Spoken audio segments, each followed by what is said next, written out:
Good morning, good afternoon, good evening, good night, wherever you are in the world. This is Brunch Boxing. I'm your host, Matt. Joining me right now is the host of Brunch Boxing, the voice of Brunch Boxing, the John Madden of boxing, the master of the walk and talk, the master of the sit and spit, EzRaw boxing himself. What's going on, Ezra? I'm ready. It's gonna be a good show today. I am pumped. I am pumped. Oh my god. I'm ready to go for this show. And of course, behind the scenes, the master puppeteer himself, we have the producer of Brunch Boxing, Huey P. What's going on, Huey? What's up, Matt? Doing good, doing good. Good Saturday morning. We got a day full of fights. Let's get to it. The comments already, Matt, on your video quality. No, you know what it is? All right, I'll tell you what it is. It's because I have a lot of light in my background because I'm facing the window. Okay. But if I move this way, you'll see me better. If I move this way, you'll see me better. Yeah. But when I'm facing this way, it's the sunlight. Yeah. No, but makes you think though. Why not face the other two ways? Makes you think. Because the couch is facing that way. No, it really does look like one of those memes where it was just like where it's like someone gets in a situation and then they end up in heaven. Yeah, it does. Even KB is getting in on the action. Oh man. Yeah, you guys are gonna make me get up and walk around doing this episode. All right, should we get right into the show? Hey, let's do it. All right, we're going to start off with news and notes. At the beginning of it, we got Mike from Twitter saying that Jake Paul and Anthony Joshua are finalizing their heavyweight match for Netflix in December. How are we seeing this playing out? Do we trust Cop, or are we maybe taking this with a grain of salt? Oh, go ahead, Ezra. To me, when the fight was announced and when people talk about this fight, it doesn't make any sense. Like for Jake Paul's side, it just doesn't. Okay, first of all, it's a brutal beating. He knows he'll take that brutal beating. Like, here's the thing: if you train, you spar, and he sparred Shakur, and I thought he was taking a beating from those guys, right? He knows like there's a certain level that's just too much for him. There's no way he's unaware of that because he's in there sparring like guys that fight, even at their lower level or whatever, and he's having a tough time with them for sure. And if he's sparred Shakur, he knows what like the highest level is, and that's a small guy. So there's nothing to me in my mind that he thinks he can actually win that fight, no matter what he says. What are you talking about? What are you rambling about already? Just hold on. There's nothing in his mind that he actually thinks he can win that fight, right? So that point of like, bro, do we think Carpenter's report was right? What are you rambling about? No one's asking for an EzRaw breakdown. I don't need an EzRaw breakdown. It's not an EzRaw breakdown. Bro. Your house is straight ahead. You don't have to make a left and a right and a left and a right. Let me take the scenic route. Walk home. Walk home, Ezra. Okay, I'm taking the scenic route. Now, all I'm saying is the fight makes no sense. They don't think they can win that fight. He gets brutally knocked out in that fight. It never made sense to me that they would actually make this fight. So, Cobb reporting this, right? Like this is a done deal and everything. I was always skeptical of, right? And the more we come along, I've been like, it just doesn't make sense. There's nothing on there that makes sense. Now, I get that fight would make a lot of money, but there's a lot of fights I think that would make a lot of money that he could fight with the usual advantages that he has, or the usual weight difference or whatever. Nothing about this makes sense. It ends brutally for him, and he knows that, and his team knows that. They're not dumb enough to not know that. So I don't think this is a real thing. Go ahead, Matt. They said they're having real talks, though. So it might be a real thing, but I don't think it's going to happen, and I don't think it's going to happen in December, because what's one thing you have to do for this event? You got to sell some tickets. We're already in the middle of November. Yeah. We're 1 month away from when the fight's supposed to be. So you're telling me they're going to sell all these tickets in 1 month? I don't think so. I actually think that Jake Paul is not going to fight for 2025. I think he's done. I think he's done for the year. No, would I be surprised if he gets in maybe a non-Netflix fight? Right? Like maybe on DAZN, he gets in a little thing to stay busy, right? Which we've seen him do before. I wouldn't be surprised in that. I wouldn't be surprised if maybe they rematch Nate Diaz on a DAZN pay-per-view or something like that that's not Netflix. I wouldn't be surprised. I'll be at, first of all, you mean DAZN Ultimate. But but I gotta be honest with you. I think they messed up by canceling the Tank fight. I mean, maybe bro, look at it this way, right? The whole thing came out with the civil suit, right? They canceled the fight. Have you heard anything about Tank's legal situation since? No, and Have you heard of any criminal charges being filed? no, but I think that like Have Netflix. we heard from the accuser? No, but I think that Netflix didn't want to take the chance that they have this fight. In the No. week of the fight, a video comes out or something. I don't think they want to take Yeah, that chance. I yeah, don't blame them for they that. goofed. They fucked up. They fucked up. Sometimes And you can't take that risk. if you're the one that's suing Tank, you should have waited till the fight got here. You should have waited till the fight got here. Wait till the check clears, because he would have had a lot more money for you to go after. I don't know, man. I kind of think they fucked up by not having the Tank fight. Remember, it was supposed to be yesterday. Nothing has come out, nothing at all. And you already got Oscar De La Hoya talking about, hey, let's do Tank versus Floyd Schofield. You know, so clearly Tank is not persona non grata in boxing. You might as well have had the event, make the money, and keep it moving. Yeah, I mean, like I get your point of view. I just said I get the not taking that risk. I think that was bad optics. And for Netflix, is it really worth it to take that risk? I don't think so. So I think that fight would have did Bro, huge numbers. Netflix has House of Cards on there. Yeah, but they canceled that show. And they got rid of the guy. Wait, Everything was so out. you're telling me that if I go on Netflix right now, No, it I can't exists. stream House of Cards? No, of course they own the thing, but they didn't Oh, continue so, with it. but Because it's still on there, right? No, I get you. But I'm saying though, they took the guy out when all that happened. Come on, They man. did. Come on, man. It don't make no sense. It don't make no sense. You know, I automatically assumed that since they pulled the fight, that some bomb was gonna drop about Tank, and nothing has come out. Absolutely nothing has come out. It's so stupid, man. So fucking stupid. So either Tank has the best people around him that could cover stuff up for him, or this is much ado about nothing. Yeah. Well, I mean, Jake Paul claims that he saw a video, right? Yeah. He claims so. Maybe that's out there. Maybe that would have dropped if this fight would have went through. I gotta say though, video in the boom boom room, I don't like that. I might have to behave at strip clubs from now on. I did not know that they had cameras in there. I don't know what's wrong with this guy. What else we talking? What else we talking about today? What else we talking about? All right. What else we got to talk about today here? We got Vergil Ortiz and Jaron Ennis. So they're not gonna fight next, but who are we thinking is gonna? What do we think is gonna happen with this fight? And is anyone ducking anyone in this fight? Matt, let's go to you first. Listen, I have to be fair because I'm a fair person. I consider myself a journalist, believe it or not, Ezra, and a damn good one. Okay. Last year, the storyline was that Boots Ennis was ducking Vergil Ortiz. But I knew that to not be true. I knew that Boots Ennis was negotiating with Amanda Stanionis for a unification bout before Boots versus Vergil was even on the table. So I knew that they were deep in negotiations. So when people were saying that Boots was ducking Vergil and he's this and he's that, and Dan Raphael went on this whole diatribe about Boots and turning down the fight, I tried to let the people know, no, this is not what happened. This is what really happened. Once again, and now it's reversed because you got people saying that Vergil's ducking Boots.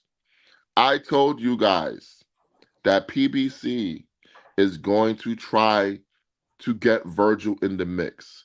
Golden Boy is looking to branch out and work with PBC on multiple fights and multiple events. I told you guys that. I told you that it's likely that after this Lubin fight, maybe Vergil fights another PBC fighter. So if Vergil goes in the direction of fighting another PBC fighter, how can you say that he's ducking Jaron Ennis when that was the plan in the first place? That was the plan that was in place. Now, the boxing fan in me wants everybody to be like David Benavidez and David Morrell. Two guys who fought without any real belts on the line. Young and in their prime, Benavidez was 28, Morrell was 27. They fought each other. I want all fighters to be that way. But we have to be realistic and we have to be fair. If Virgil has other things lined up where he's going to take on an Errol Spence or a Jamel Charlo or a Sebastian Fundora, you got to let that play out because those are more significant fights for him than Eubank-Boots Ennis. Okay, but here's the thing, though. And I don't think, I'm going to say this for now, I don't think anyone's ducking anyone. But you can preemptively duck someone. That's not, just because you plan something in the future doesn't mean, oh, you're not ducking. So let's stop with that thing, because that's going to get us in trouble later conversations, I think. If we try to say, oh, well, you could plan ahead. No. We know that the rivals here are Boots and Vergil. Now, in that weight class, you got a lot of other guys, though, so there's a lot of other options. I don't think they're ducking. I think what this is this is a case of this sport has been the sport has been dealing with fake money, basically, right? They've been putting money in fights that don't really make it back. And fighters are still going off of that pay to make these fights. Now, I know we're going to talk about Matchroom schedule, and we talk about the PBC fight coming up in San Antonio. But if the only thing you notice about these fights is they're being made in arenas that they feel like they can sell, and they're going to probably be made at a realistic price for the guys fighting. Right? It's good schedule, good fights, but it's realistic money also. They're going to try to make money on these events. They're not just throwing money out. They're going to try to make money on these events. With Vergil and Boots, and I seen Virgil's manager commenting on Twitter and stuff, if you don't come with 7 zeros, don't make an offer and all that. It's not real money. It's not real money for this fight to make money. You get what I'm saying? So that's, I think, a huge issue here that we have, is that in boxing right now, we have a bunch of guys that want amount of money that doesn't make profit to anyone. And the only way they can really get it is if, like Turkey steps in. That's basically it. There's a lot of guys like that. Vergil going to fight Errol Spence makes perfect sense because that's going to be the most money for him. We all know that. And it's going to make money. It's going to be a big event. It's going to make money, and it's going to be the most money. So here's the thing, right? You saying it's fake money. I don't think it's fake money. Maybe it artificially inflates the market or whatever, but it's certainly not fake money. Now, if Vergil is trying to use his options as leverage to have Turkey drop a real bag and drop $10 million on him, then more power to him. Get your money, brother. But we're not going to make it seem like, I've seen this talk already, that Vergil is asking for an outrageous amount of money. There is no amount of money that he can ask for that's going to be outrageous because these fights are subsidized anyway. Well, that's fine. That's what I'm saying. But with fake money, yes. Errol Spence is going to make money, right? Correct. Okay, right? If we fought Fundora, who knows what the amount of money is, but I'm sure it'll be a realistic number because that fight's got to happen in the States. It's got to sell an arena. They're going to be trying to sell a pay-per-view on it, but it's going to be within the realm of being able to make money. What they're talking about with I don't think that fight makes money, but I do think that they won't have a bloodbath. Well, that's whatever, right? Whatever. It's close within the realm, I'm saying, though, of breaking even or making money, right? It's in the realm. Correct. What they're talking about, the amount of money with him and Boots, it's a bloodbath. They don't make money. They lose money. So that is the truth. So that's what I'm saying is, at one point, right, boxing. But when has any of Turkey Al-Sheikh's shows made money? None of them, because they're over. Every one of them is overpaid for the event. That's what I'm telling you. So what's the difference? No, but I'm not saying that. But what I'm saying is why is this fight not being made? Because there's really no realistic way of making it without getting Turkey Al-Sheikh involved. That's really the truth. The amount of money they want, they have to get Turkey Al-Sheikh involved. That's not true. That's not going to happen. The reason why the fight is not being made is because Vergil has bigger options. Exactly, they make money. That's all it is. That's really all it is. It comes down to bigger realistic fights so you can make them make money. That's all it is. And what we're going to get to in this sport, it's going to happen. I'm telling you. I don't know, tomorrow, a year, 5 years from now, who knows? There's going to get to a point where someone's going to say, hey, we're going to make a schedule, and we're only going to offer realistic money that we can make back. And I'm telling you right now that there will be a day that this sport does get away from pay-per-view for the most part. There will be a day where they say only the big events will be pay-per-view. And we're gonna build a schedule that's not pay-per-view. And the only guys that are gonna really wait, hold on. The guys that are really gonna cash in on that are guys that can sell tickets. That's what you're going to see, because that's really what the sport is becoming. If I was to start a promotion today, and I would start a network and whatever, to start having fights, the only guy I would say, hey, this is what we could pay for a fight. Pretty much main events are going to be at a certain level. The guys that are going to make the most money is going to be the guys that have the biggest gates. That's the truth of it, because I'm going to try to get most fights in front of people's eyes consistently, and the guys that can sell gates, you're going to get the biggest share of that. That's going to be where your money is made, because that's what it is. Because most of these guys are not selling pay-per-views. Most of these guys cannot do that. So that's what I'm saying. When you see these fights you're talking about, like this Boots fight and this Vergil fight, where I have no faith that this is going to happen anytime soon, is because they think of because of what the challenge it is, that the amount of money should equal that. But that's not the case for this fight. I'm not sure how much this fight sells. I don't know how big really this fight really is. I just think that it's a really, really good fight. That's all I think. Okay. Ultimately, when do you think this fight's going to happen? Not this year. Not 2026, sorry. Not 2026. I think it happens when they're both at 160 or 168. Maybe. I'm just thinking about the math of it and the amount of money that they want for the challenge of it. And I think you might end up in a situation like, look, if Vergil gets Earl Spence, that's going to really increase his name, right? And that's increase his value, right? What is Boots going to get that's going to increase his name and value? He fights on DAZN. There's not a lot of Charlo. Okay, let's say Jermell Charlo. Okay, he gets Jermell Charlo. He got to come to PPC for that? Yes. Okay, are they going to let him go to PPC for that? Who's going to let him? What do you mean? Well, Eddie Hearn, DAZN, all those guys, they're going to let him go to PPC for that fight? Hey, listen. I'm going to tell you what I've been hearing. Word on the street is that the prevailing theory is that no matter what happens, Boots is going to have to come do business with PBC. Okay. I mean, like I said, for the fights that he wants, I agree with that, right? I don't know if that works out that way. And I think that you might get opponents that they can get on that side, which could be champions, could be but I'm not sure they can increase his name value the way Vergil could get his name increased. The one thing De La Hoya knows is if he could get Earl Spence and Vergil in the ring, Virgil's a star by the end of the night. Correct. He knows that. I don't see that option for Boots. So there's a chance that we get such a separation in name value that the fight's not possible. Like, that's the thing, is that money-wise, it doesn't make sense, because a lot of fights don't make sense money-wise here. And if Vergil becomes a U.S. star and his name is too far for Boots, well, what would be the reason he comes back and fights Boots? That's the problem. Because the people will demand it eventually. That's what Boots needs to do, right? At that point, Boots knows he's going to do his Earl Spence fight. Then yeah, but here's the thing. Manager, Boots' promoter, have to match that star problem. Yeah, but the people aren't going to demand it unless Boots is doing work on his side. Exactly. So now, like I said, then I said this after the Boots fight. Boots' career is going to be heavily dependent on Eddie Hearn, because it's going to be up to him to put him in a position where people think that Boots is capturing the fans' imagination. It's going to be him for the thing, and that's what the biggest question about Boots' career going for. It's not his talent, it's not his skill. It's, can he be put in position to build his name to the top level of star power? Okay, so book the damn territory.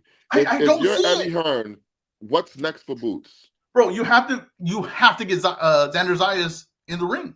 Xander Zayas is fighting in January. He's not coming back that soon. No, I know you can't do it next. Okay, so if you're Eddie Hearn, what do you do next for Boots? Bro, I don't see it. I'm just being honest with you. I don't see it. I don't see the logical move, because I don't think Jermell Charlo is a real option. I'll be honest with you. I don't see Jermell Charlo as a real option. I don't see the logical move. That's why I think there's going to be such a separation in name power by the end of 2026 that this fight's going to be almost impossible to make. Now, if you're Oscar De La Hoya, what do you do next for Vergil? You get him in there with Earl Spence, and then you get him in there with Fundora. I mean, that just makes perfect sense. There's no even question of that. You don't go from Spence to Fundora.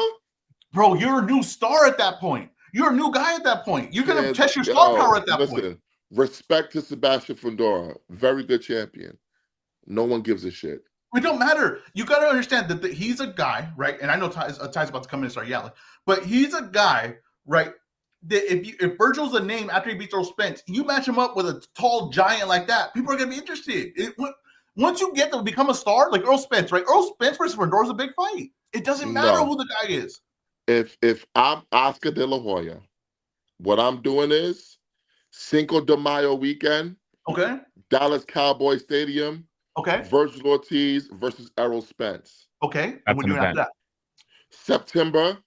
Okay. Mexican Independence Weekend. Got you. Vergil Ortiz versus Jamel Charlo. All right. That's not bad. That's what I'm doing. Yeah, that's not bad. Virgil's taking over the dates? That's not bad at all. That's very good. I like that. That's not bad at all. And if I'm PBC, which they probably won't do because it might be too expensive, then we got to go with a doubleheader with the Mexican monster, David Benavidez. Okay. Might be too expensive, but yeah, you can do that. All right. And welcoming, as Ezra alluded to, the host of the Sunday Morning Sermon, owner of a Keep It 100 Boxing Instagram page. I don't know if he still puts content on there, but TY, I know you got some thoughts on this. What do you got to say? Nothing, man. Y'all tripping, man. How so? What?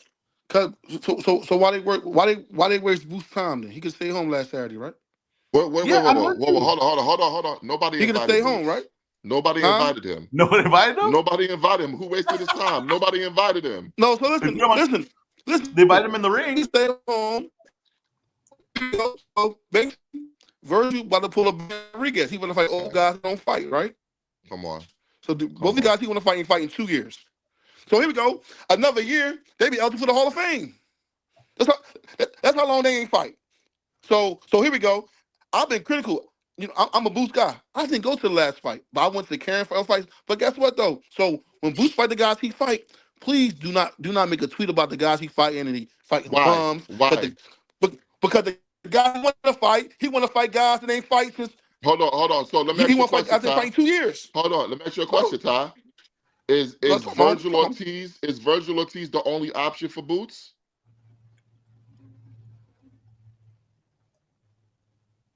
Did we lose him? Exactly. I can't hear him. Exactly. This is what happens when you jump out of the frying pan and jump into the fire. You get burned. He got disconnected. We'll have to see if he got burned. He ran away.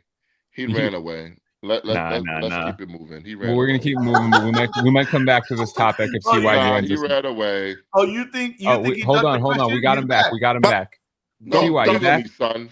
Here we go, Matt. Don't touch me, son. Matt, you know the vibes. Matt, baby mom calling me. She don't want to hit the button on her. No, but listen, bro. Like, I get it. I'm not capping for who Boots fighting. I'm just saying. So if he can't get these fights, do not criticize him. No, if he can't get Vergil, there's other fighters for him to fight, though. No, it is. So hopefully he fight Bakaram, whoever he can fight. But this guy going to old man tour. So let him go to old man tour. That's at the Robert Garcia boxing gym. Don't talk trash about Boots no more. So fight the guys who fight. When you call it an old man tour, you mean he's going on a what's the most lucrative fight for me tour? Old man tour. Yeah. Come on, man. And the guys, the two guys, respect them guys. A guy that won one round, got his ass whooped by Terrence Crawford, and never got quit against Canelo Alvarez. So what? Yeah, so you know what? So tell Terrence Crawford come down to 154. No, I'm talking about he ready to fight a guy that ain't fighting 2 years. They got his ass whooped by Crawford. So what? Or a guy that quit against Canelo. Yeah. So what? It's all good because here we go. Like I said, me and Hugh got it locked up. But here's the thing, because here we go. Hold on real quick, man. Because I'm always right. When Boots knock his ass out, so he can go everywhere in the world. When they fight, he getting knocked out. Yeah, I guarantee it. He's getting knocked out. You're talking about Errol Spence having fought this. Jamel Charlo did this.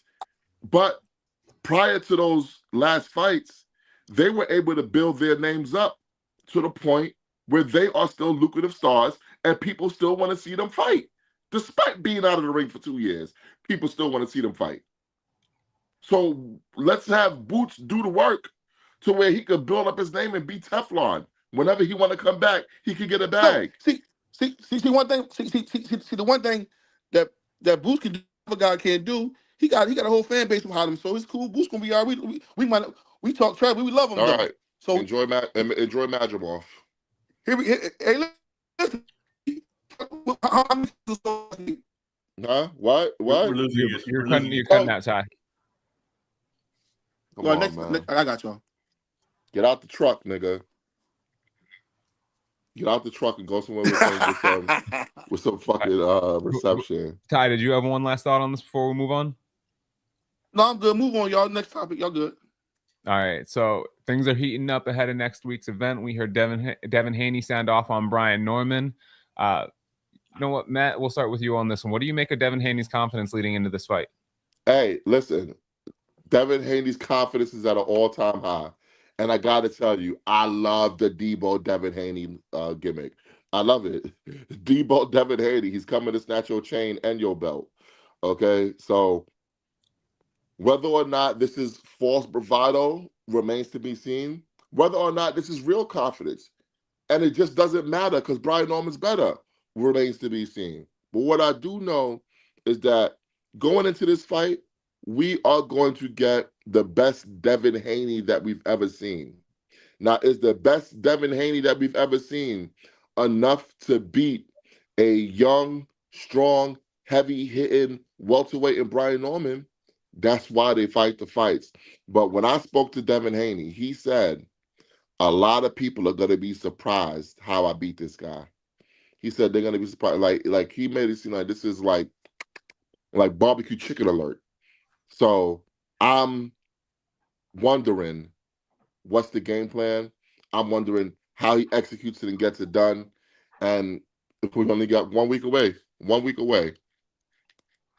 I'm wondering what Devin Haney we're going to get. That's all I'm wondering. Because I think that, to me, I can't really pick this fight confidently because I don't know what Devin Haney we're going to get. I don't know. We're going to get the best Devin Haney we've ever seen. We'll see. That's, I've heard a lot of guys talk confidently in the gym. I've seen a lot of guys hit the bag real well. I've seen guys hit the pads real well. But it's something different in that ring when the shots are firing back at you. And I'm just saying, if he's tentative, I don't care. Like people say, oh, he can move around the ring. It's not that. Like, you could move around the ring. And the way he moved around Ramirez, it wasn't a confident move around. It was, I'm moving to avoid everything. And the problem is when you're fighting a guy, because Ramirez is past it. Like, that's the one thing. Ramirez is so past it. I thought he was going to get teed off on. He was so past it. But when you're moving around the ring against a guy that's not past it and has the timing, you're not confident enough to catch the shots when you see the openings. You got to move and score. And he might not be confident enough to score consistently in this fight. So that's the problem. I think that Devin Haney's on his A game and he's confident in there. I do think he could win this fight. And I think he could win by a wide margin because the only thing with I'm forgetting his name. Who's he fighting? Norman is he's kind of a plotter. He kind of plants his feet, right? He kind of has to exchange while being planted. And Haney could take that away from him. But how confident is Haney going to be? What is he going to be in the ring? I'm telling you, something about this kind of shows me like I feel like kind of like Fernando Vargas, where Fernando Vargas gets taken out by Tito Trinidad, and he's never kind of the same again from that. And then is this the De La Hoya fight? Is this the De La Hoya fight for him, where it's like he gets taken out again, and we're like, hey, you know what? He had a good little run. He had a good run in the early part, but he might not be the same guy going forward. This could be that. You know what I mean? So I just got to see who he is. I hope he is the Devin Haney that we've seen before, the skilled Devin Haney, confident Devin Haney. I hope that's what it is. I will say this too. He got out of the circus and he got into a real fight, and look at what happened. Good things. People are excited for this fight. This feels like the main event of the night. This is taken over as the main event to me in the night where people are interested in the fight.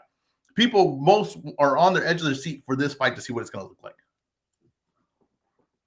Okay. Any other thoughts before we go into the next topic? Well, we were talking about this weight class and all the fighters around this weight class, like 140, 147.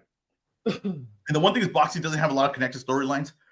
Actually, it's going to have a lot of connected storylines for all the fights coming up in the schedule. Now, we have a rumor that Ryan Garcia is going to fight Barrios, right? That's the rumored fight. It looks like, if you heard De La Hoya's last interview, kind of seems like that's the direction they're going. Seems like they're going to lock that in.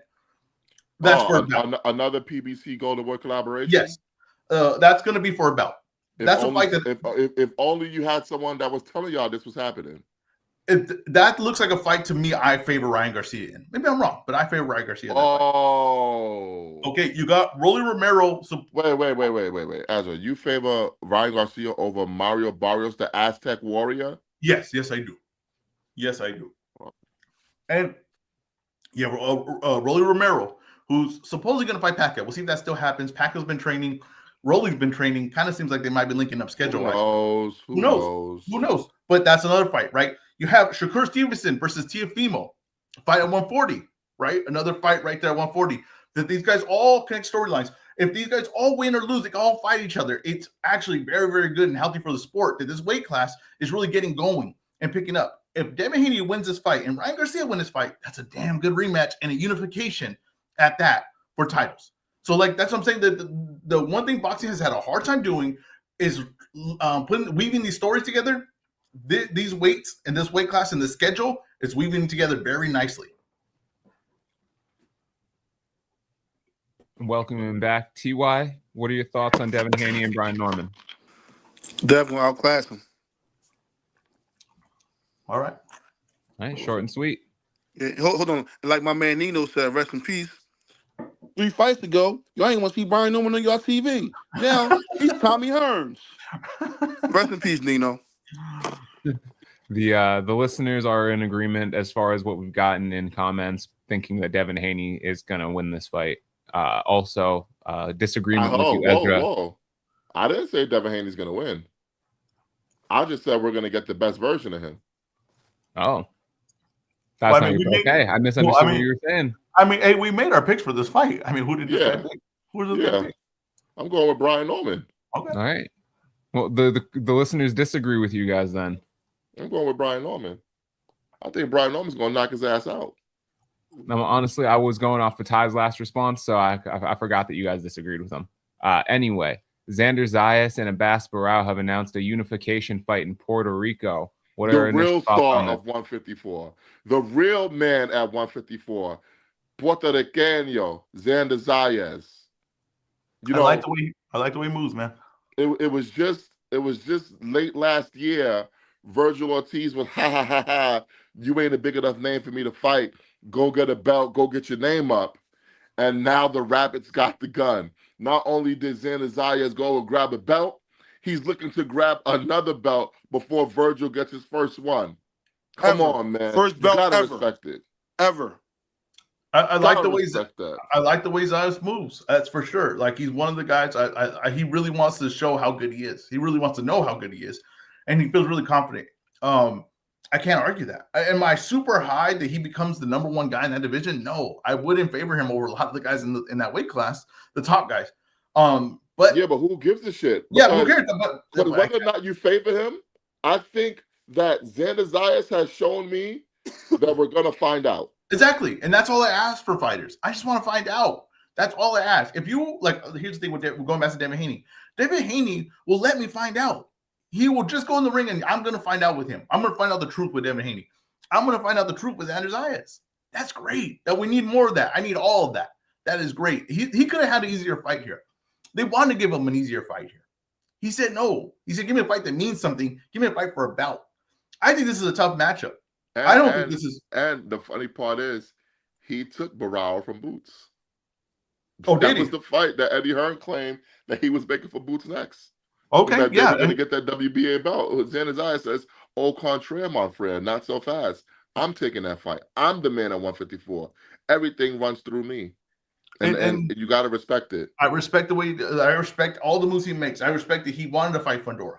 And Fundora's side is not, they didn't want that fight. I respect that he wanted to fight Vergil. And Virgil's side decided not to take that fight. This dude wants to fight everyone.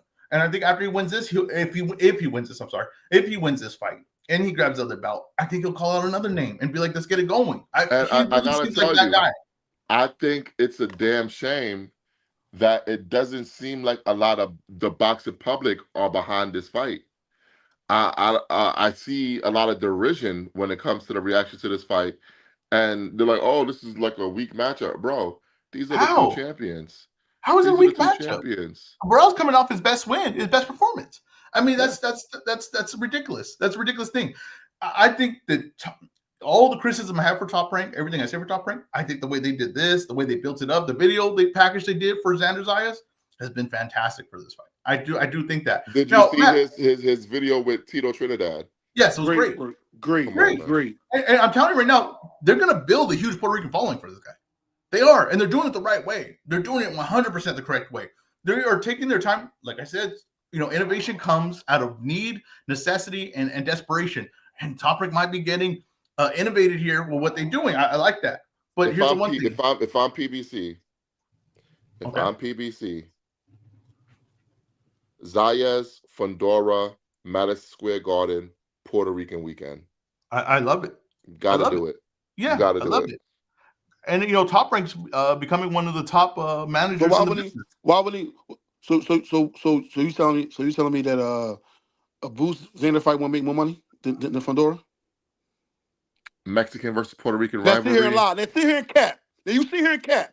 I don't know. I don't know. I'll be honest with you, Ty. Man, I don't know. Philadelphia right there. Get out of here, man. Bro, I don't know. Man, we're I don't know. I don't know that. Man, Fundora never put up Boost numbers in his life. But hold on. Get out of here. Y'all be capping. But hold on. We're missing the wild card in this whole situation. What's the wild card?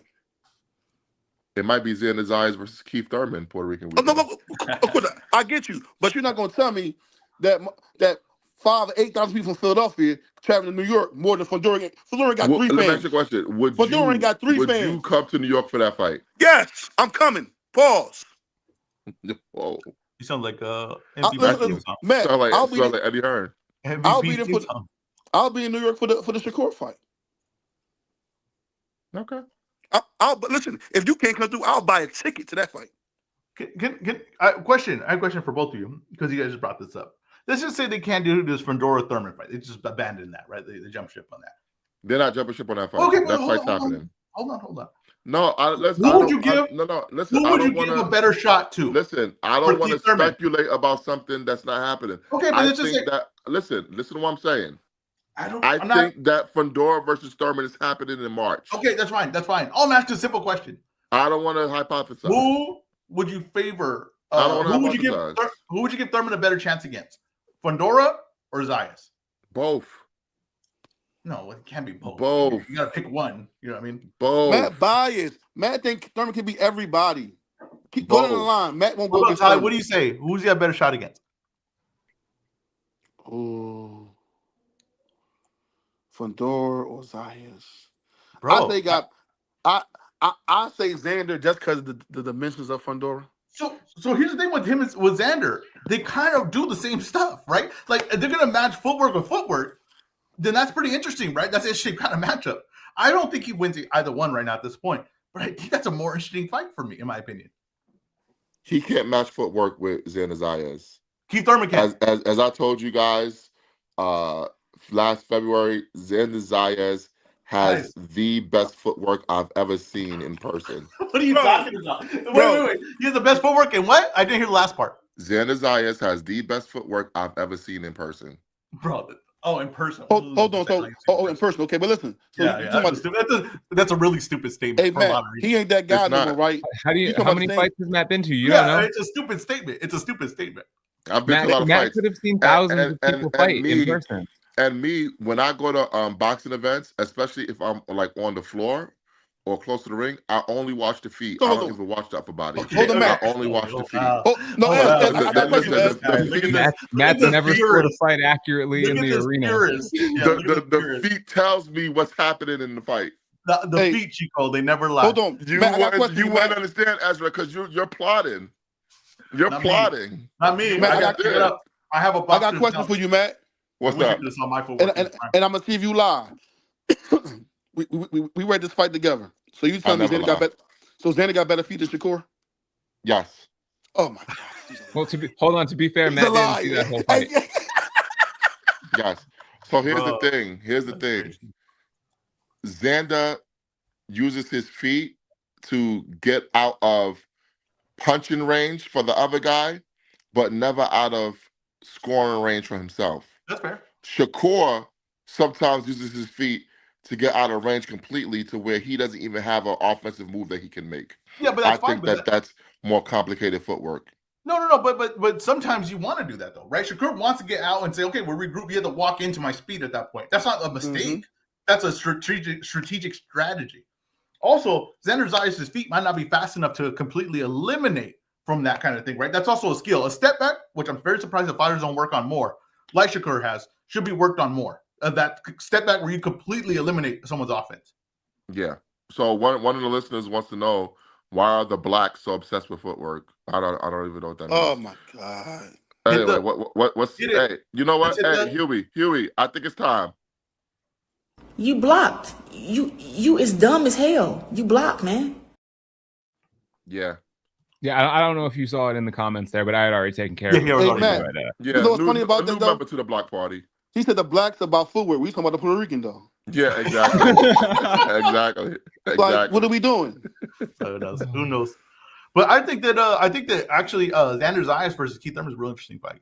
If this I think Thurman has a better chance against Fedora because Fedora doesn't have the fast feet that Xander Zayas has. So to me, Keith Thurman could home invasion Fedora. He can't. He gonna get too tired fucking with Zayas. All right, Matt. I think this next topic might be your favorite one of the rundown here. Sydney Sweeney? Not because of the topic itself, but we had Subriel Matias and Dalton Smith kick off their kickoff press conference. Tell us how wrong EzRaw was on this. EzRaw. Who you said was going to be the lead promoter for this fight? For what fight is this we're talking about? Subriel Matias. I was wrong. I wrote a tweet about this. I tweeted about it. I was wrong. They are actually going to promote this fight and make it pay-per-view. Let me tell you something. Huge mistake. Let me tell the promoter right now. Huge mistake. Fuck up. They're not here. You ain't gonna make your money back on this one. I'll tell you that right now. Wait. Did you see how much the purse bid was? Yeah, it was like what was it like a couple million? Yeah. Yeah, bro. They're not making that back. Listen. I'm not sure of a lot of things. I'm 100% sure they're gonna be in the green for this fight. Oh, you think they're gonna be in the green for this fight? They're going to be in the green for this fight.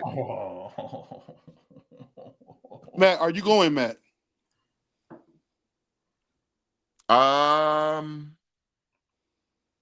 No. Okay, well, holla at your boy then, because your boy might want to come over and see Matias. All right. And I want to get a what's name too for the holidays. I might give me a Fat Boy one, a couple brunch boxing hoodies. I like the design. All right, my man. I designed them myself, by the way. Can I tell you something about the brunch boxing hoodies? Yes. And sometimes, it happens on accident, right? We changed the guy that made them, right? Wherever who made them, we changed it, right? We went to the person. And when I got it, I'm like, this print isn't as quality as the last print, right? But then I put it on, it looks better. I don't know why. I don't know why the lesser print looks better, but it does. Like, I wear that thing all the time, that sweater, and it looks clean the way the color came on. I can't. You know what it is, Ezra? The first one was overproduced. It was overproduced. It was overproduced. On my brunch boxing shirt is great quality shirt. Now I have a question. With the brunch boxing hoodies, are they heavy hoodies or regular material? They're heavy. They're heavy hoodies. Okay. Made for winter. I will say, maybe the issue was the shirts were designed by Mike. All the new merchandise is designed by me. So, oh man, let me tell you something. That hoodie, I still need to get one of those hoodies. I gotta talk to Mike. Y'all should do a shirt with all four of y'all, like in cartoon form. Make the graphic, Ezra. It's actually not bad. See? All four Make the graphic, Ezra. But what I will say is this also. Mike, great guy, but what the fuck does he know about cameras? What the fuck does he know about cameras? Wait, what do you mean? I know fashion. Okay.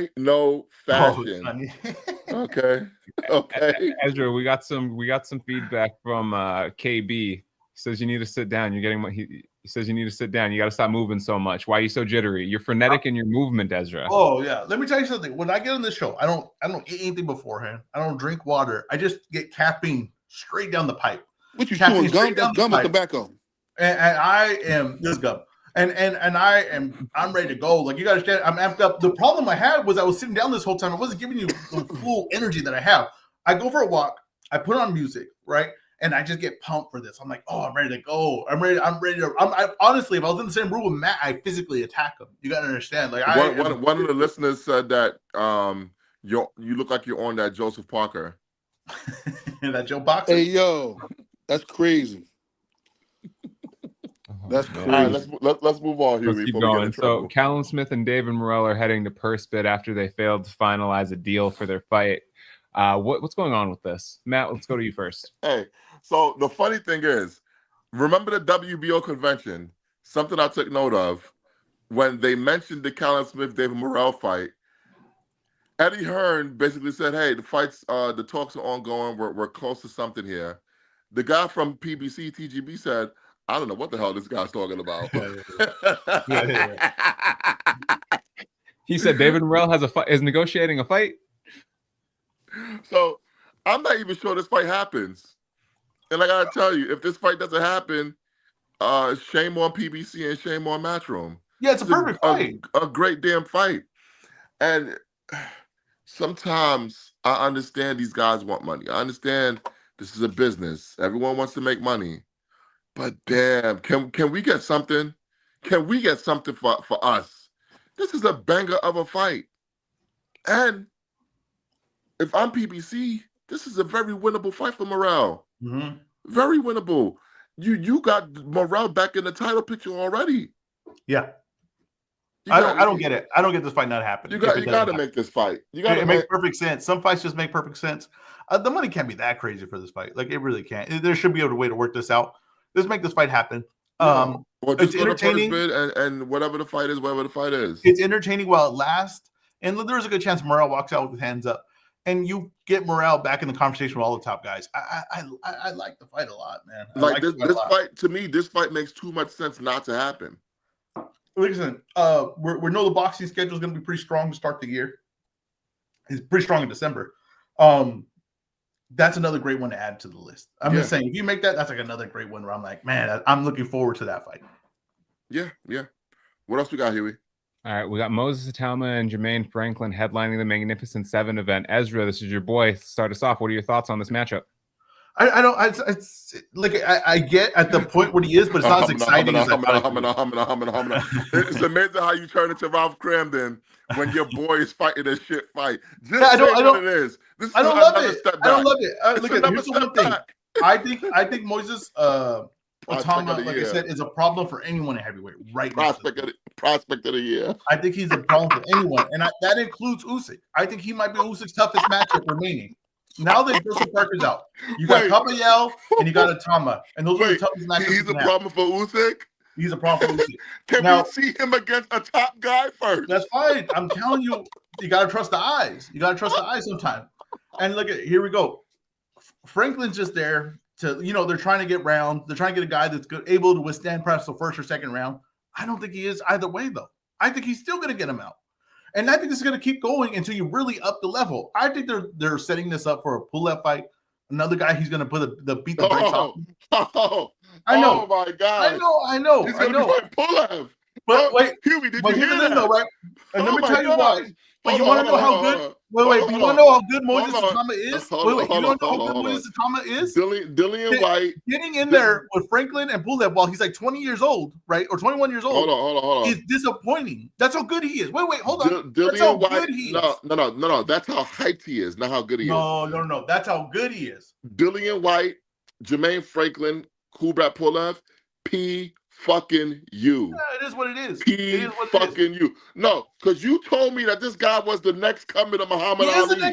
He's the next coming of the great heavyweight. I guarantee that. I'm putting my name on the line here. He is. Well, when is he going to fight somebody that we give a damn about? He's 20 years old. So stop hyping him. Bro, when you see something great, you're going to hype it up. I mean, I'm sorry. That's just what's going to happen. When I'm seeing something, you got to be like, oh, damn, this is great. He looks great against one-way traffic. Fine. Well, I mean, it's one-way traffic because of how good he is. I mean, that's not true. I mean, any heavyweight could look like that when they're any heavyweight could look like that against Franklin?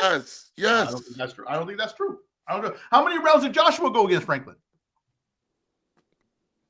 No, I don't remember that fight.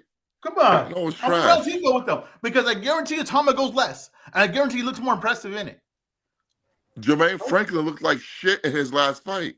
Yeah, he did, and so did the guy he fought. But people told me that guy was someone to watch, and you told me that's a good fight. You told me, oh, big meaty man hitting me. Well, I'm about to show you this guy be a punching bag in the ring, and not a lot of guys can turn that guy into a punching bag in the ring. Listen. If Atama want to impress me, fight somebody worth a damn. Fight Frank Sanchez. Fight Dubois. Fight Caballero. It's coming up. Fight. When? I guarantee. How old is he? I don't give a fuck. How old is he? Listen, the age doesn't matter when you're putting him as a top guy. So don't put him as a top guy. Just say, you know what? You think he has a lot of potential to be great, but right now he's in the 15. Before he's 23, he's in the 15 to 20 years range. old, he will fight most of the top guys that you guys think are, oh, he can't get in the ring with this guy. Before he's 23 years old, and he'll be a dominant heavyweight at that point. That's the truth of it. Come on, man. Ezra, when you asked that question about AJ, did you know that fight went to decision? Yeah. Okay. Anything else on this before we move on to the next topic? Yeah, EzWRONG again. No, sir. All right. We saw this week Paramount. Put a t-shirt on. Or button your fucking shirt up. No, sir. We saw this week that Paramount Plus was going to increase their pricing for 2026. This is coinciding with the UFC deal that they have and the oncoming of Zuffa Boxing. What are our thoughts on this? Or Matt, if you have any thoughts. Can I start this one? Yeah. Actually, Ezra, yeah, you go first. This has nothing to do with Zuffa Boxing. I will say that right now. It's not like they said, oh, we have Zuffa Boxing. We got to raise our price because we have all this viewership coming. That's not what it did. They got forced to get the UFC at a price that no one was asking. They were negotiating with themselves to do this thing. So now they have to cover those prices for what they paid the UFC that no one was going to pay. Okay, that's the truth of what happened here.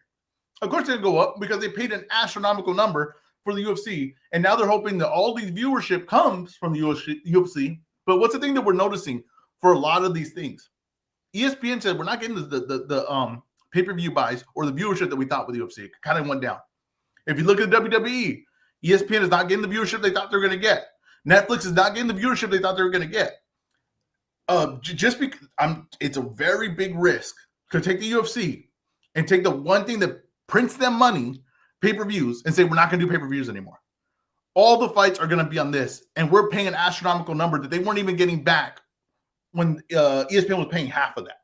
Yeah, but Dana White said that they're probably still going to keep pay-per-views. He said that he doesn't eliminate it. He says it's not eliminated 100%, but most of their events are going to be free on pay-per-view. I gotta tell you, the funny part is, how many pay-per-view worthy fights does UFC even have right now? Not a lot. They're scheduled. If you were like an old school UFC fan and you remember their fights, right? Like their pay-per-views, they were stacked. Like you had names on top of names and names, and you have like Matt Hughes as like a second belt into a pay-per-view. Now, most of their fights, you're hoping for one good matchup that you're like, that was pretty interesting. But they're not a lot. The cards are not what they used to be, and everyone knows this. Like diehard MMA fans know this. Diehard UFC fans, they talk about. This is gonna sound stupid because they just got a huge deal with Paramount. UFC is dead. It's over. It's not in a great spot. The bubble has burst. And that's why Dana White is trying to weasel his way over here to boxing. The bubble has burst. They don't have any interesting fighters. They don't have any interesting fights that people care about. They don't have any interesting storylines. I will say this, though. UFC is nothing but a bunch of skinhead white guys, okay, fighting other skinhead white guys, being watched by skinhead white guys. And I can say that now because they have revealed themselves to be Nazis over there at UFC. They embrace it now. So, Bob Arum, you were right the whole time, Bob Arum. You were right the whole time. You got, who's the guy? Bryce, what's his name? Bryce Mitchell. Bryce Mitchell. Come on, man. Come on. Well, Hitler, I mean, I think he's misunderstood. It's not that bad. Like, bro, what?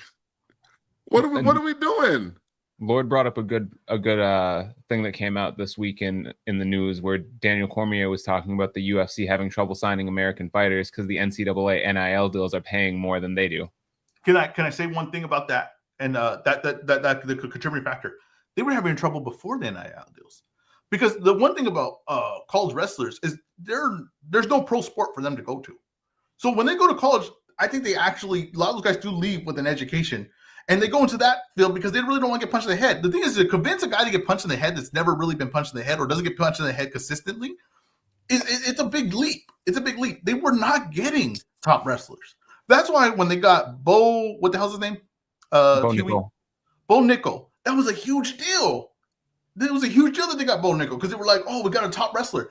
They're not bringing them in like it's the NBA or the NFL with the recruits. That's not consistent, even before they were making money. Because a lot of these guys go on to be accountants or something like that, where they say, oh, I got a degree for this, I'm just going to do this, instead of getting punched in the head. Instead of coming in here and only making $15,000 to fight and $15,000 to win, I'll just go to a real job. I'll go to a real career where I get paid consistently. There's a huge problem with that. They were never getting really top prospects like that. The sport is in a bad spot, but let's be honest, they're still going to make a lot of money. They got this huge, massive deal with Paramount. They're going to print money. They can put a BS schedule together, and they're locked in. They don't have to worry about it. They're not have to convince these guys to keep paying it. They're paying it. That's crazy. Can you hear me, Az? Yep. Yeah. We need one of these deals in boxing, man. We need one of these deals. Right? I mean, I promise you, they only got this deal because the higher ups forced Paramount, who was selling their company, to do it. This deal was not like coming. this in boxing. It's for Zuffa. Oh, man. I said there is a deal like this in boxing. It's for Zuffa. Come on, man. Terrible. All right. Any other thoughts on Paramount Plus before we go on? No, I'm good. All right, Matt, are you still with us? Yeah, I'm here. All right, I want you to take the lead on this. What are we hearing on Joseph Parker this week? That he's known for the flip of that cocaine. He heavy in the streets like the Service Rivers Beamer, man. Hit him with the Nina, man. Come on, man. They say Joseph Parker was on that Booger Sugar. He was on that Tyson Fury. He was on that Maurice White. You know, it is what it is. He says that he ain't do it. He says that he's never been on any type of drugs. We'll wait for the B sample. We'll wait to see what the excuses are, and we'll go from there. Can I say one thing? Boxing avoided a real big thing right here. It really did.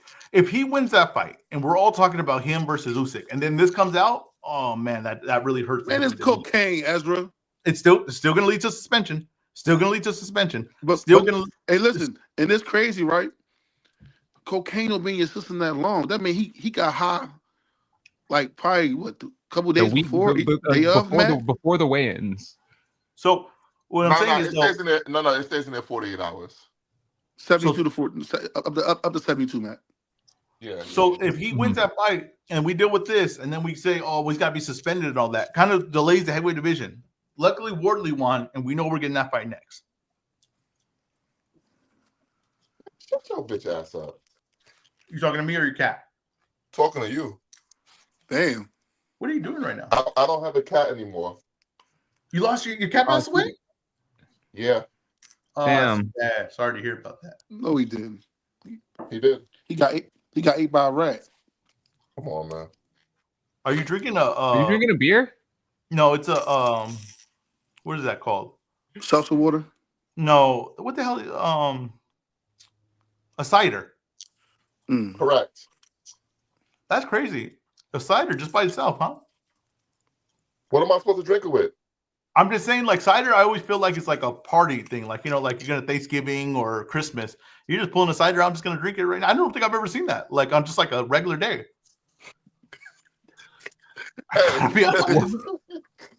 What are our thoughts on Lester Martinez returning in March, not against Christian Mbili, as it looks like Christian Mbili is going to face Jaime Munguia? I think that I think Mbili should have fought Lester Martinez. That's a fight that made a lot of sense, right? But you really can't go wrong in this division. It's a really fun division. I keep saying that. And now that Canelo doesn't have the belts, it gets like more interesting because I think Crawford's eventually going to drop these belts, and you're going to get all these guys. It's going to get spread out here. Lester, I think, was kind of in a bad spot that Mbili didn't take that rematch. We should have got that rematch. But Mbili versus Munguia is a damn good fight. I think people are kind of downplaying how good the fight is. That's going to be an entertaining fight. And I don't know that Munguia doesn't win that fight. People thinking like, oh, well, I don't know that. Like, he's a durable guy. I know he got knocked out. I know we see him get slept, but I don't think that's going to happen consistently. And I think that if you go offense to offense with Munguia, you know, anything can happen at that point. right? So I think that's a really good fight. I do think that process elimination, I'm looking at Shiraz. I think we might get Shiraz Canelo. You know, Shiraz was rumored to fight Mbili. Shiraz was rumored to fight Munguia. I know for damn sure Shiraz isn't fighting Lester Martinez. So I think that we might actually get Shiraz versus Canelo and a comeback fight next year. Is that a fight that we care about? It's a fight I care about. I don't give a damn really what you guys care about. You know, I realize that. Sometimes you just got to enjoy stuff that you enjoy. You know what I mean? I listen to music that I enjoy. That's the type of thing that I'm on. That Bad Bunny, huh? Oh man. Do you have an opinion on this, Matt? Or you? How long does it take you to open a cider? I guess this was my question. And are you drinking it straight from the bottle, bro? You got the party size one. That's not even like a personal one. That's a party size one. It's like a wine bottle. Yeah, honestly, at first I thought it was a bottle of wine, and I was like, Matt doesn't drink wine. Did Chico really die? I don't know how we gonna keep him off, man. I didn't you weren't sad that Chico passed away?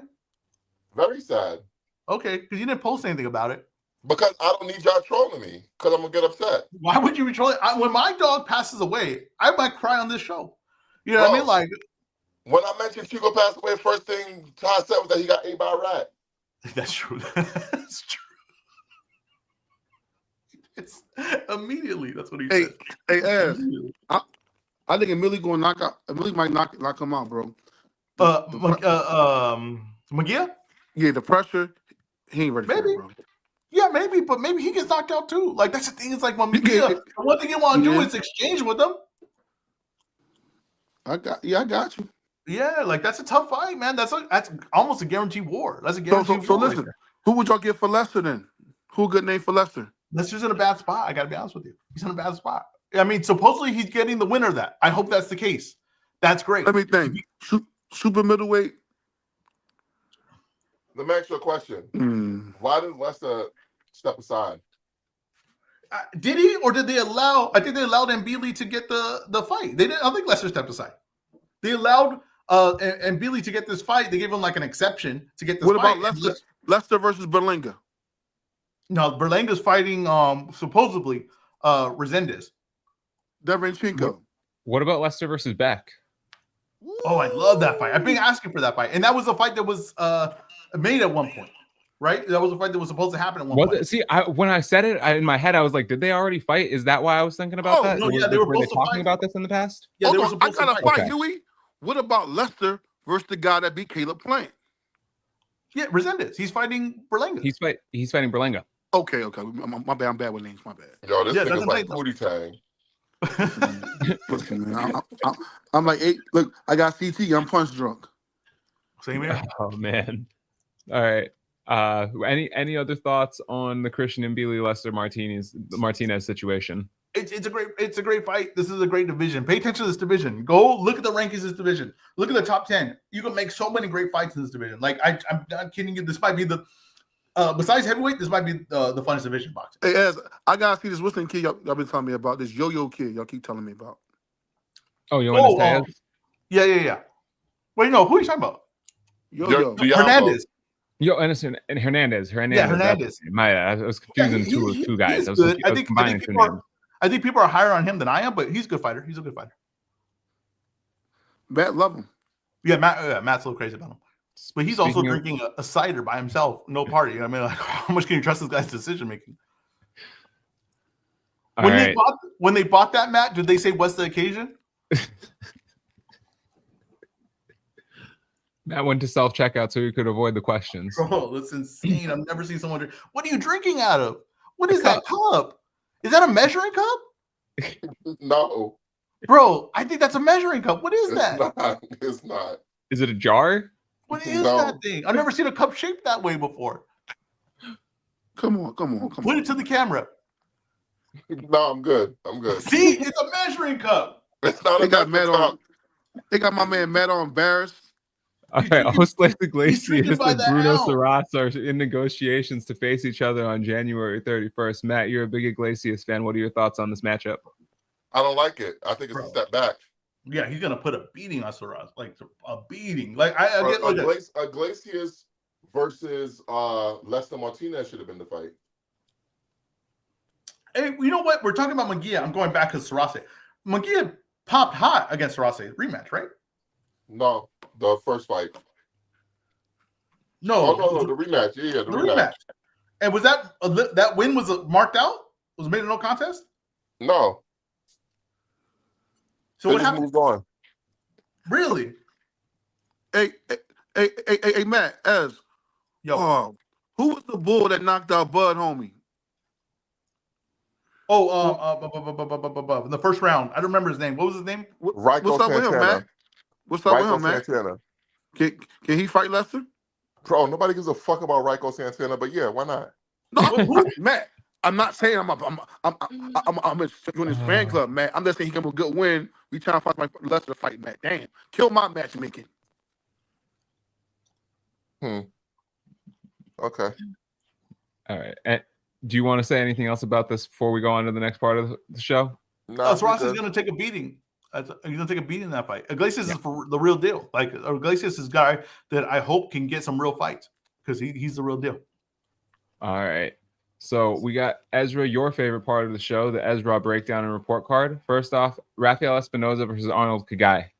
Listen, Espinoza is a guy that if I had to make like fun guys to watch, like a guy that could get you excited about boxing, Espinoza is the guy. He's got the height, he's got the style, he's got the it factor. I think this guy has star qualities. He just needs the right opponents. I'm a little bit frustrated. That looks like what you piss in to take a drug test. What is that? Now, hey, this is how you know Ezra not from the hood. If you're from the hood, you know what that is. I don't know what that was. Now, from the Chinese store. Exactly. Is that what that is? Like, say you go to Chinese store, and like you buy some pineapples. You Yeah. keep that, wash it out, and keep it. Oh, okay. See, we poor. We don't have a lot of Tupperware in the hood. Yeah, exactly, Todd. I have too much Tupperware. Okay, now what I'm going to say is, I think that Espinoza is a guy to watch. He's fun. I think this is a fight to really show his style and to make him look good in the fight. He's going to get a stoppage in this fight. He's going to look good while doing it. And it's going to be an entertaining fight as long as it lasts. I really like him. I don't love the card. You got Torres on the card. He's interesting to watch. But I don't love this card. But it's just keeping this guy busy. And he's always a guy that I think you should have on your TV screen when he fights. He's just one of those guys. I give the card, though, like a D. A D? Yeah. I mean, you must be giving the other card today an F then. No. Oh, no. Okay. You want to get to the other card? Yeah, let's get to the other card. Chris Eubank versus Conundrum. What are our storylines? What do you think both guys are looking like going into the fight? You guys, how does each guy win? As you guys remember the end of Gladiator 1, right? And I'm really sad that I have to say Gladiator 1. We should just Gladiator. That's the one. Forget the second one happened. But Gladiator 1, right? Maximus versus Commodus. It's going to happen. The fight's going to happen. Now, Commodus doesn't have a chance, right? So you're like, well, what's Commodus going to do? What does he do? He stabs Russell Crowe right in the back. He stabs him, literally. This is not a metaphorical. He stabs him in the back to weaken him. He says, put his armor on. And they weaken him, not knowing. So he goes out there, and he's going to fight Commodus while dying. And that's just for the crowd doesn't know, but they think this is going to be a fair fight. But they don't know that he's bleeding out. That's what they're doing to Eubank here. They are bleeding out Eubank before he gets to the ring. That's the only reason this fight has a chance of being entertaining and competitive. Because they are making him cut weight to a weight that he can't make no more. And then rehydration clause to a weight that he's still going to have to really cut to get to that point, right? To stay in the point where they need him. So he's weak enough to this is a competitive fight. That worked the first time, and it was a damn entertaining fight. It was clear that Eubank was more skilled than Ben, but he was draining in there. In rounds you have to take off. You lose energy, you get hit, get hurt because he doesn't have everything in him. That's the issue with this fight. That's the same thing they're doing again, and it might be too much this time. Waiting this long and then doing the same thing that Eubank was struggling to do last time might cost Eubank this time. I think Eubank is more skilled. I think he's a bigger man. I think he's a better fighter. He's got Bomac in his corner. I think that he should win this fight. But the whole question is how weak did they weaken him? How much did they stab him in the back to get him to be drained in this fight? I think this is last one was really entertaining, so you have to pay attention to this one. This might be a bad sequel, right? This might be a bad sequel. Or it might deliver again where Eubank maybe gets stopped or Eubank pulls it off in a heroic performance. but I think that there's a chance it's pretty entertaining. So this is Halloween 3 Season of the Witch? Maybe, yes, it could be. It could be that. It could be a disaster. Now, here's the one thing. There's a card on this. There's a fight on this card that I'm pretty interested in. Adam Azim versus Kurt Scobie. Now, Kurt Scobie's a late replacement in this fight, but he seems like a guy that stays ready. Now, Kurt Scobie was How a guy is that he had a late replacement? No other fight was signed. Can we report things correctly here at Brunch Boxing? Okay, so what was he then? Well, this fight was made late. So what was it? What was he? There was a fight. Wasn't there a fight signed? Bro, they prematurely announced Zawo Abdulayev. The fight was never signed. Okay, wasn't there another guy that they announced too? Wasn't Abdulayev? Zawo Abdulayev. I thought it was someone else too. But all right, whatever. Y'all crazy. That fight didn't happen. They're putting in Kurt Scobie. Kurt Scobie is a guy that stays ready. So whether he got late notice or whatever you want to call it, this fight was made short there notice. was no late notice. Stop saying short that, notice. bro. Short notice. Short notice. Listen, people look to us for accurate news information. Can we give accurate news information? People are looking up to you because that's the way you have the camera angled. Now, here's the thing, right? So Kurt Scobie, right, is a guy that people were excited about until he got kind of exposed in a fight where the guy withstood his power and applied the pressure and kind of broke him down. Kurt Scobie was late to boxing. He grew up in the area where I live at. He was a good athlete, late to boxing, and was able to kind of get to a certain spot because he's athletic. He has some pop, and he can do some things. But he has limitations in his game. He's got some things where he's like mostly put power in everything.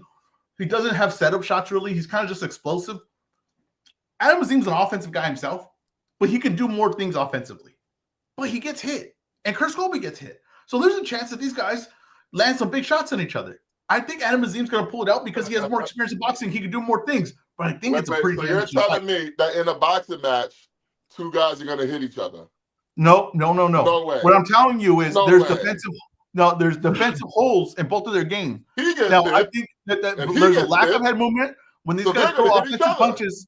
They don't move their head off the mark. They're kind of there to be in bad exchanges. Now Adam Azim can do more stuff going backwards, and he can do more stuff countering. And the one thing too is if Kurt Scobie comes from the same offense over and over again, you can start to read it. Also, I don't know what his stamina is, right? Because he puts so much into his offense and so much into his shots, I think his stamina might wear down in the second half of the fight. I'm going to take Adam Azim. I'm taking by stoppage in the fight. But I think there's some shaky moments from both guys in this fight. I actually like that fight. The main event could be very interesting or it could be a dud. We're going to see, but there's interest there. I'm going to give this card a C+.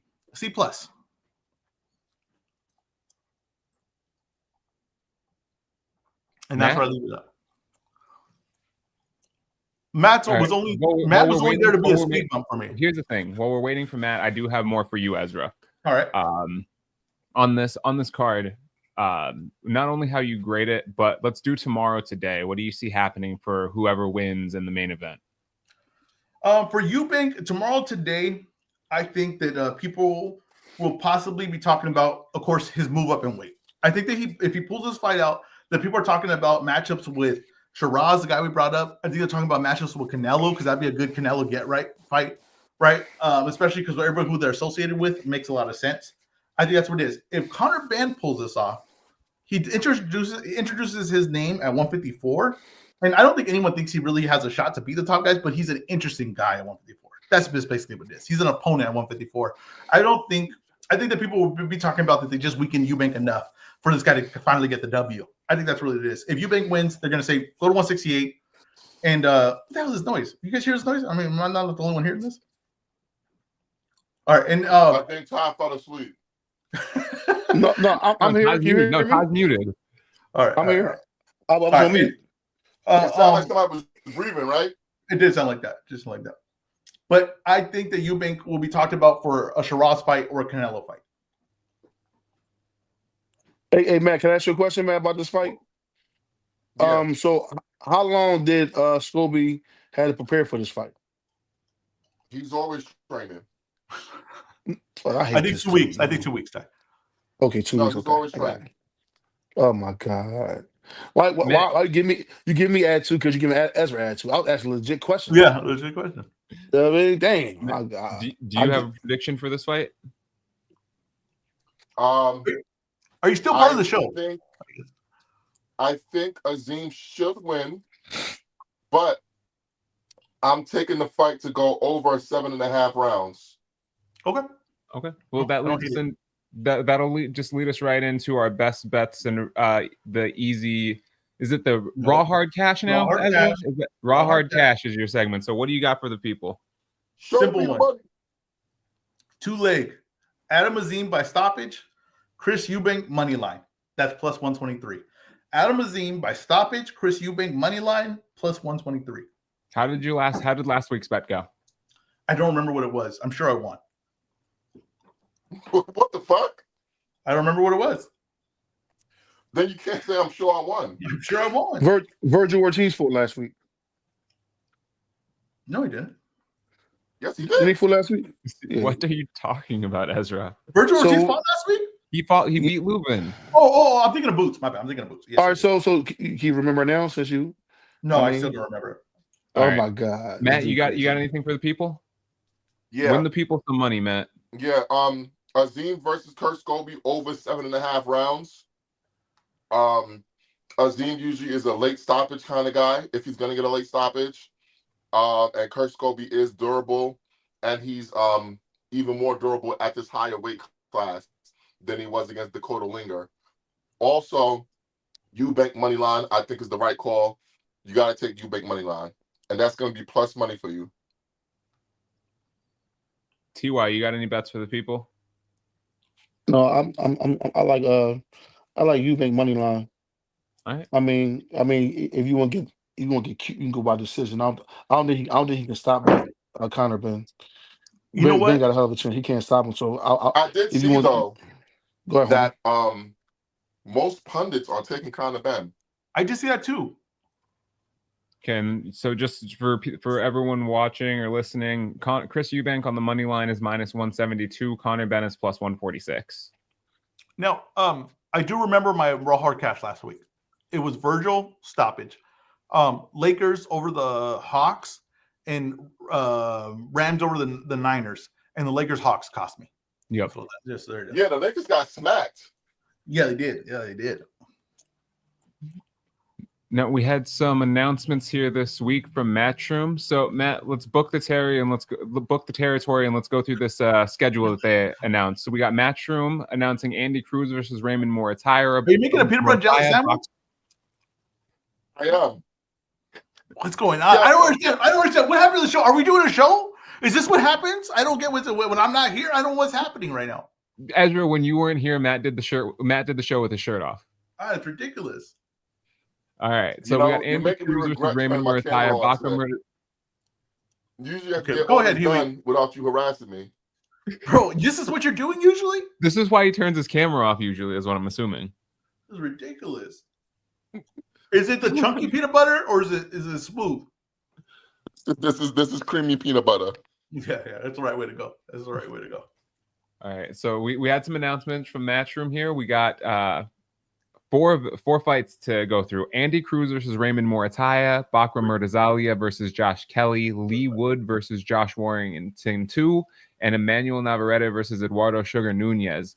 I want you to go through each of these fights and pick them. Who wants to start? Matt, Ez? I'm busy right now. Go to Ez. This is ridiculous. Ez. I'm going to go through these one by one for you. Andy Cruz versus Raymond Moritaya. I love this fight. That's a great fight. That's a great matchup. It's a perfect spot for both guys. Andy Cruz is a guy that's trying to get away from his Olympic style. He's trying to sit on his punches more. It's looked good at a certain level, right? The only thing with Moritaya is he's a very good level fighter. And if you're not 100% with that style, you're going to have to resort to a style that you might not have been working on. A style that you might not be your sharpest with, right? Which was more of his Olympic style, more moving around the ring and all that. I don't think that he can stand in there with Moritaya. I don't think he goes power to power Moritaya. I think Moritaya will win that fight. And I think if he goes back to his other style, he might not be the sharpest on that. Maybe that's enough to make it interesting, but I don't think he's going to be the sharpest there. I'll take Moritaya in that fight, but that is a great, great, great fight. I like Moritaya by late knockout. He going You to don't stop believe in him. Bozy? Huh? I believe in You don't Bozy. I believe in Bozy? believe in that kid Chin. Okay, Bozy can't get my chin. that's true. Matt, who are you picking in that fight? Moritaya is going to beat him up. I'm not a No. believer in Andy Cruz. All right. Ez, we'll go to you first here. If you could put one fight on the undercard of this, what would you do? Ooh, that's a good one. Shoot. See, I like preparation for stuff like this because this right here, my head is just Matt, blank. maybe you've given some thought to this. What would you put on this fight? What would we give on this card in order to give Ezra some time to think? If I'm Matchroom, I try to put Where's this fight at? Vegas. Okay. Vegas. Okay. It's in Vegas. I'm blanking right now on what they could put on there. I would put Raymond. Ernesto Mercado versus Richardson Hitchens on this card. Ooh. Okay. Ooh. I like that. I like that too. All right. Next up, we saw Raymond Ford versus Valdez. Which Valdez? Oscar Valdez? Yeah. I'm tired of seeing Valdez. I gotta be honest with you. who are we picking in the Bakker Murtazalia versus Josh Kelly matchup? I think Bakker's gonna win that fight. Josh Kelly is a guy with a lot of he looks good on highlight reels. I'll give him that. He looks good training, but I think Morzai's got a style that's gonna all those movements, all that stuff is gonna fall apart, and Morzai's gonna break him down. It was a good point that Matt brings up all the time. A lot of people bring up that we don't know how good Morzai is, right? We just know that performance against Zoo looked really good. So this is another thing to kind of see, where he's really at against a certain level. He should be, if he's at the level that people think he is after the Zoo fight, he should be pretty wide gap between Cali. We'll be honest. So it's a fight, and I think that it's something to watch for Boots. I think it's a fight to watch out for Boots to maybe get the winner of. Is he out of the PBC mix? I mean, I don't know. I mean, this fight was ordered, right? So I can't say that. This fight was ordered. Yeah, but it doesn't seem like PBC had any interest in doing it. Yeah. I don't know. I mean, he seems like a guy who could end up anywhere, honestly. But it kind of seems like Matchroom maybe has a plan for him to fight the winner, maybe Boots. I mean, it kind of seems like that's the direction they want to go with it. TY, who would you like to see as the winner of this fight if the winner were to fight Boots next? Baccarat style wise, Josh Kelly versus Boots. I don't want to see all that posing. All right. Baccarat be a threat. Next up here, we have the rematch between Lee Wood and Josh Warrington. Listen, I know people are down on this fight. They're saying, why is this happening? Sometimes you just got to get a little bit of entertainment in there. Okay, sometimes you just put Stallone or Arnold Schwarzenegger in a movie and just say, let's just see them break out of a prison. You know what I mean? Let's just see it, right? That's what this is. This doesn't mean anything for the division. It doesn't mean anything for boxing. But I think those guys are going to go in there and throw hands. And I think the last time they would put them out, and I think we got to see it again. I'm okay seeing this again. I have no problem with that. I think there's going to be a good crowd for it. There'll be good energy for it. I have no problem with this fight, but I think Lee Wood's going to win again. I think Lee Wood's going to put him out.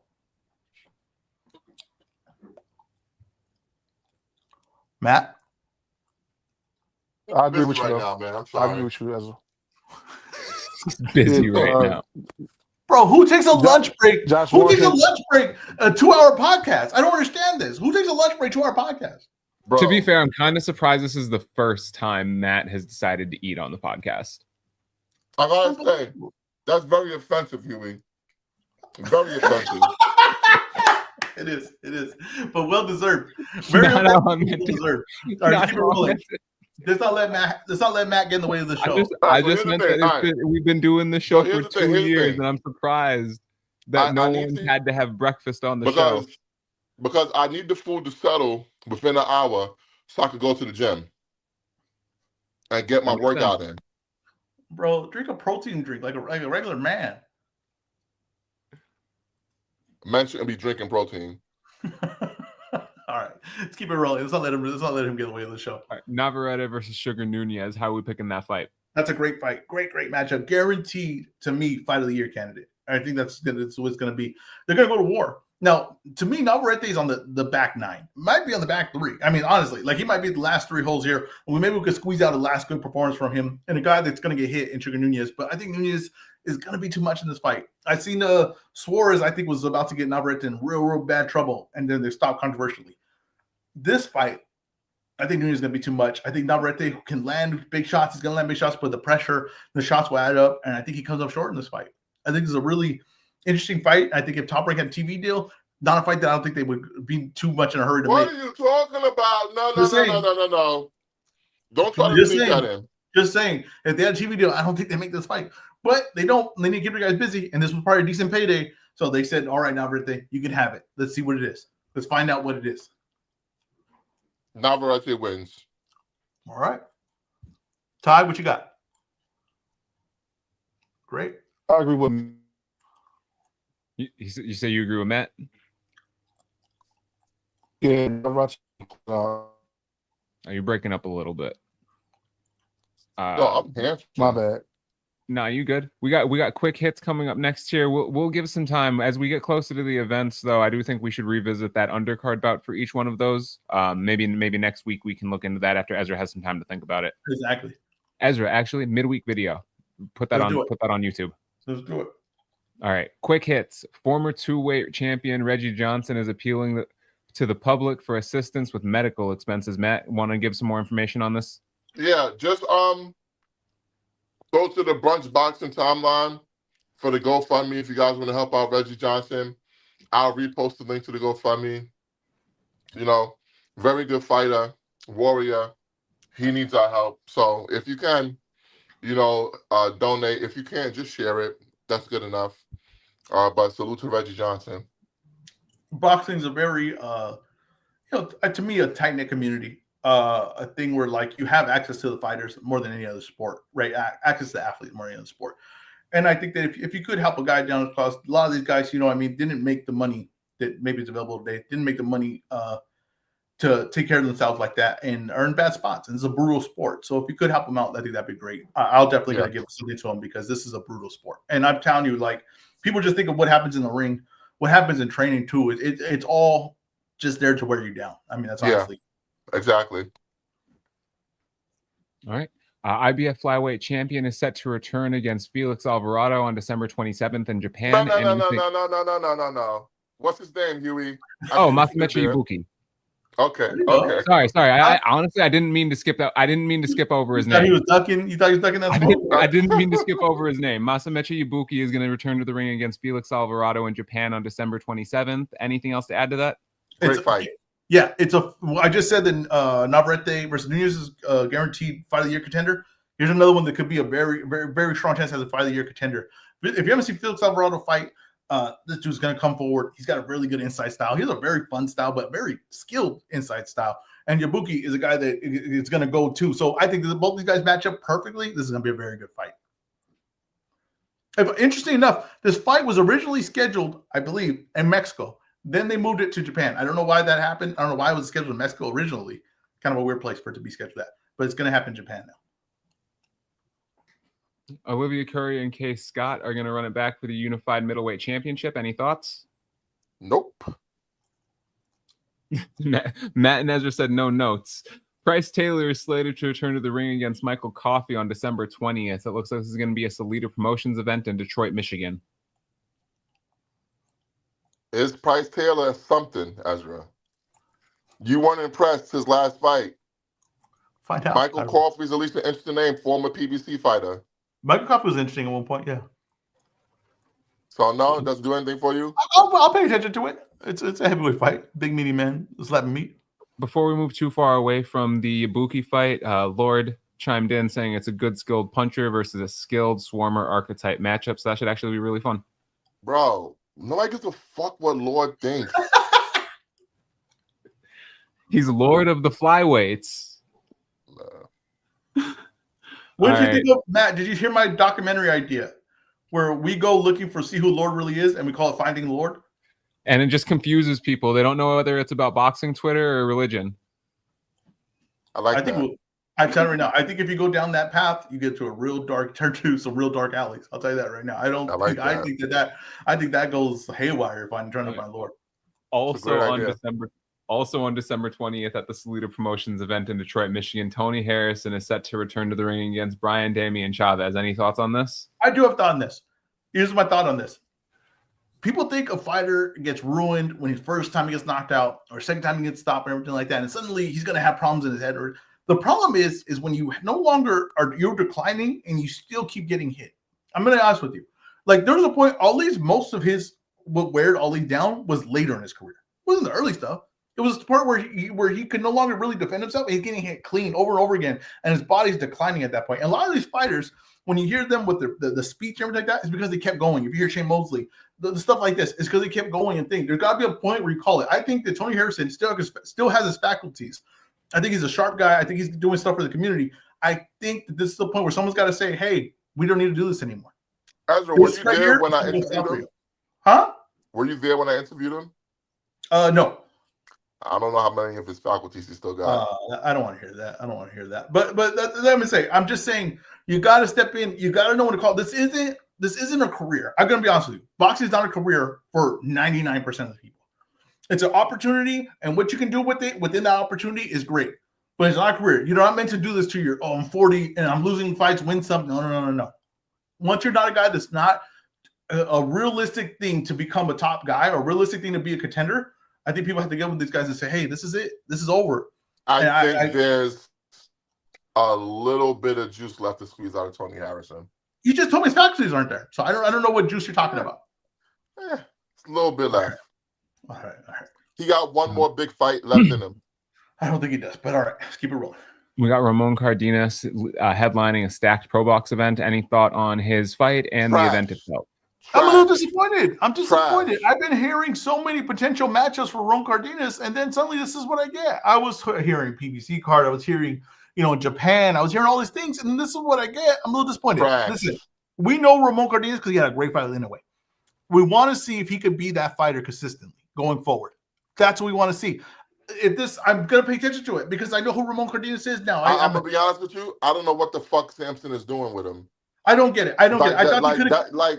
this is a fight you could have had 2 months after the Inoue fight to build to keep building momentum.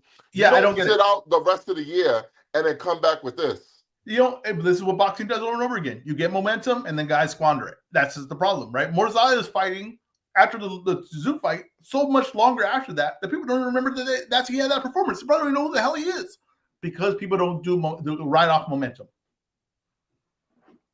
All right, and then lastly, Julio Cesar Chavez Jr. is returning to the ring in Mexico on January 24th. Yeah. Let me what do we know about this, Matt? Or Ezra, whoever wants to start. Hopefully not a lot. Now, here's the thing, right? I was there when he fought Jake Paul. And let me tell you something. The arena was alive. Like the people, everyone in there was a Chavez fan. The announcer said like his thing, and it was like people were just pumped, like, oh my God. And that was because he was fighting Jake Paul, right? And it was like, this is the chance to redeem yourself, Chavez. Every wrong you had done could be redeemed here today. This is the chance to do it. And he came up short, and he looked the more out of shape of both fighters. And he lost to Jake Paul in a legit boxing fight. Okay, so shame again to his family, shame again to his family name, and then all that. I don't care to see Chavez fight anymore. He doesn't have it anymore. He literally doesn't have it. Shut the fuck up. I'm telling you right now. Like Chavez goes to a gym right now, he probably gets beat up by most of the gym. That's where he's at in his career. He doesn't have it. He didn't take care of his body. That's honest truth. People forgot, I think, how good Chavez was at middleweight. Like Chavez at middleweight was legit a good fighter. I think Chavez is just rounded into shape, man. Wow. He's staying busy. He's going to come back against Andrew Tate. Oh, God. I mean, if he loses to Andrew Tate, you're God, right? If he loses to Andrew Tate, you're God. Shame. Son of a legend. Julio Cesar Chavez Jr. PBC, bring him in. All right. Chavez Jr. versus Benavidez. Book it. What else we got? That's all we got for today. That's it. Let me tell you something. For all the listeners, hold on before we turn this over for the close. For the listeners, give us a follow on all platforms: X, Instagram, YouTube. Share the pages, share this podcast, share the videos. Also, we are going to look to bring back 1-800-HELP-ME. If you have any questions, send those questions to brunchboxingqa@gmail.com. Matt, Ezra, bring us home. Well, I will say this. If you did, so I can get a real cup, because Ezra's joking on my cup. Bro, that's insane. Make sure you hit the Cash App. $, is that your face? Hit that Cash App right now. Support your boy. Support the platform. I want to say this, right? Like after every NBA game or something like that, NFL game, they do like player of the game, right? There's no question. Sometimes it's debatable, right? There's no question today who the player of the game was. I mean, it's just to be honest, right? It's one guy melded in and made a sandwich on camera for 30 minutes, right? And didn't participate in the rundown that he made. He didn't participate in the rundown he made. Okay, and then there's one guy who they literally argued in the thing, was I showing too much energy? Do you get what I'm saying? You get the levels here. One guy made a sandwich. Other guys are like, hey, you need to calm down. This is too much energy. I don't know if I can take it this early in the morning. You're host of the show, Ezra? You're claiming that? Do you get what I'm saying? Like, it's just today was the host of the day is me. There's no doubt about it. There's just no doubt about it. I hope that Matt brings his A game next week because this week it wasn't. Here's the thing. You mentioned the most important part of the show. I provided you with a rundown. Okay? You have to up to Ezra. I use brunch boxing as a vehicle to try to make you look good. And you just don't appreciate that. You get a little bit too big for your britches. And now you're talking shit. I'm here to set you up to look good, and you don't appreciate that. It's a damn shame. Trill and Lord are judging you, by the way, for your cup choice as well. I got a lot planned for the San Antonio trip. I'm just going to say that right now.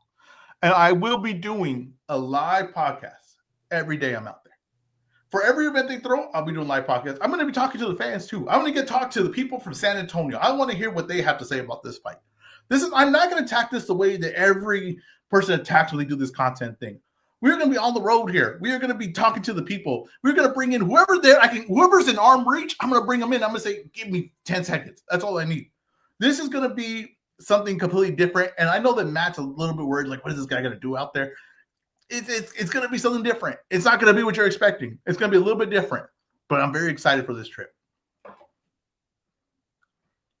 Matt, and one thing, KB, I need to know where the seats are for the media. I need to know where the seats are. I need to know where they are. I need to know where I'm going to be placed because I'm going to be honest with you. I most likely will be spending out of pocket. So you know what, KB? All those media members, you can look at them, right? Look them in the face. They don't throw a dime to you. Me, I'm going to spend money on a seat. I'm going to put money into PBC's pocket. And then before we go, I do want to remind everyone, Matt, before you close out the show, give TY a follow. Keep it 100 Boxing. He's the host of the Sunday Morning Sermon. Tune in tomorrow morning. We'll go over all the NFL picks. Oh, tell the people where to follow you. Hey, listen, man. You already know. Keep it 100 Boxing. Already podcast. You already know. And we will have an episode this week. Thank you. Y'all have a good one, man. Matt, get on my nerves, man. All right, Matt. Tomorrow morning. Hey, man. This has been another edition of Brunch Boxing. He is our COO, the Mexican Al Heyman, my guy Mike. He is our host, EzRaw Boxing. He is our producer, Huey P. I am Matt. We are Brunch Boxing, and we are out to the gym. Let's go, baby.